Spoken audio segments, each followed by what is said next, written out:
ازيكم حبايبي؟ عاملين ايه؟ يا رب تكونوا بخير. النهارده ان شاء الله هعمل معاكم كنافه بالكريمه الجميله اللي انتوا شايفينها ديت. ان شاء الله تعجبكم. تعالوا معانا نشوف المقادير. ده نص كيلو كنافه يا جماعه، جايباه من امبارح وحطاه في الفريزر عشان يجمد، عشان نقدر نستعملها ونفككها بسهوله، وتكون الكنافه احسن معانا في الشغل فيها وهي مجمده. ودي معلقتين سكر بودره، وده كوبايه سمنه بلدي مسيحاها. هنبدأ نفكك الكنافة من بعضيها واحدة واحدة كده، ونفكك الكنافة كلها من بعضيها عشان ما يبقاش فيه تكتلات وانتي بتفرديها في الصينية. لازم تبقى كلها مفككة من بعضيها، ما فيهاش اي تكتلات. كده فككنا الكنافة كلها. هنبدأ ننزل بالسمنة عليها، سمنة بلدي ومتسيحة. السمنة البلدي في الكنافة يا جماعة بتديها طعم حلو. ودول باقي السمنة، جزء من السمنة هنخليه وهقول لكم هنستعمله في ايه. هنبدأ بقى نقلب في الكنافة كويس لحد ما تتشرب السمنة كلها. ما تزهقيش، قلبي قلبي لحد ما تحسي ان الكنافة كلها اتشربت من السمنة. بعد ما اتشربت هنحط عليها معلقتين السكر البودر. السكر البودر دوت بيدي للكنافة تيست حلو ولون حلو جدا، وبيخليها معاكي مقرمشة وطعمها جميل ولونها جميل جدا. كل اللي يشوفها هيقولك انت شاريها من بره، لا يمكن تكوني عاملاها في البيت. كده احنا قلبنا الكنافه والسكر، دوبنا السكر والكنافه في والسمنه في الكنافه كويس. هنا بقى السمنه اللي كنا مبقيينها دهنا بيها الصينيه اللي هنشتغل فيها. هنبدا بقى نفرد الطبقه الاولى ونرصها كويس في الصينيه. افردي كده فيها، وهنبدأ نضغط الكنافة. قبل ما نضغطها نعمل حيطة كده للكنافة من الجنب، عشان لما نحط الكريمة ما تتسربش او تقع في حرف الصينية وتحرق الصينية وتخلي الكنافة تبقى شكلها مش حلو. بس احنا كده عملنا حيطة كده للكنافة من الجناب، وهنبدأ بقى نبططها كويس. دي الطبقة الأولى من الكنافة عملناها، وعملنا ليها ايه حرف كده من الجنيه. ده نص كيلو لبن معايا، هنحط عليه معلقتين سكر بس، لان الكنافه اصلا هتتسقي بالعسل، فعشان ما يبقاش مسكر هندوب السكر كويس في اللبن. بعد كده هنضيف 3 معالق نشا وندوبهم كويس مع بعضيهم.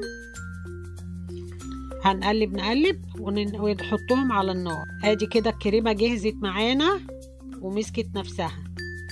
هنحط ايه بقى على الكريمه؟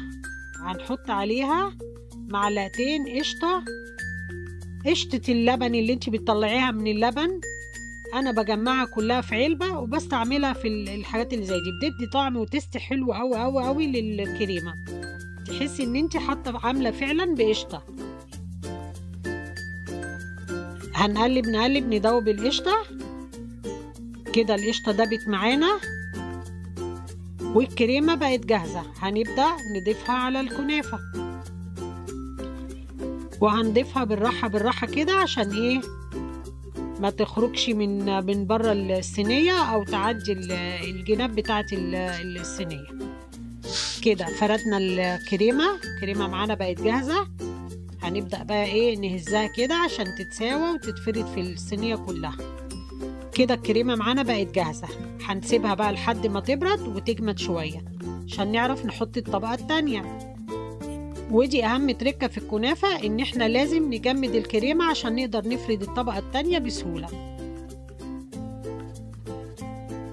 بصي بقى الطبقة التانية بتتفرد، ما بتنزلش في الكريمة ولا الكريمة بتطلع عن الكنافة.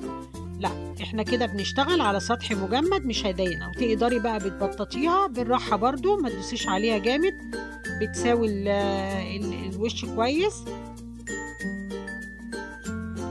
وكده الكنافة بقت ايه جاهزة معانا واتسوت. هنحطها بقى على الفرن.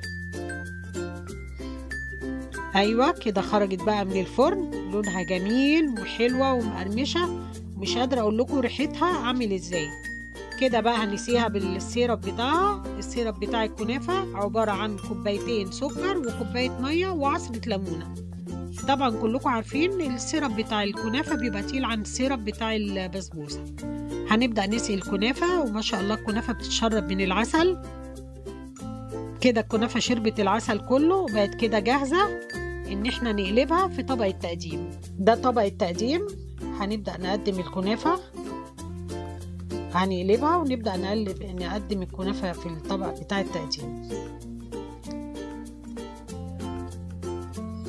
مش قادرة اقول لكم ريحة الكنافة قلبة الشقة ازاي. ريحتها فعلا تحفة تحفة تحفة تحفة. هنا بقى الصينية كانت سخنة فاستعملت الفوطة عشان امسك بيها الصينية. هنا بقى الكنافة بعد ما قلبتها، شكل وريحة وحاجة خطيرة خطيرة خطيرة. انا مش قادرة اقول لكم. اتفضلوا معايا وكلوا يا جماعة ودوقوا، فعلا هتعمليها وهتنبهري بيها، وكل اللي هياكل منها هينبهر بيها ويقول عليكي فعلا شطورة وجميلة وعاملة لنا حاجة كويسة جدا. كده هنبدأ نطلع الكنافة. طبعا الكنافة سخنة، المفروض انتي بتسيبيها شوية كده عقبال ما الكريمة تبدأ تمسك نفسها شوية. طبعا انا قطعتها قدامكم عشان تشوفوا جمال الكنافة ولونها من فوق ومن تحت والكريمة من جوه قد ايه الكنافة طالعة جميلة، طعامة وجمال مش قادرة اقول لكم، فعلا تحفة تحفة تحفة تحفة. ولحد هنا انتهت وصفتنا النهاردة، يا رب تكون عجبتكم. لو اول مرة تشوفوني اعملوا لايك واشتركوا في القناة وفعلوا زر الجرس عشان يوصل لكم كل جديد مننا، واشوفكم بخير في الوصفة الجاية ان شاء الله.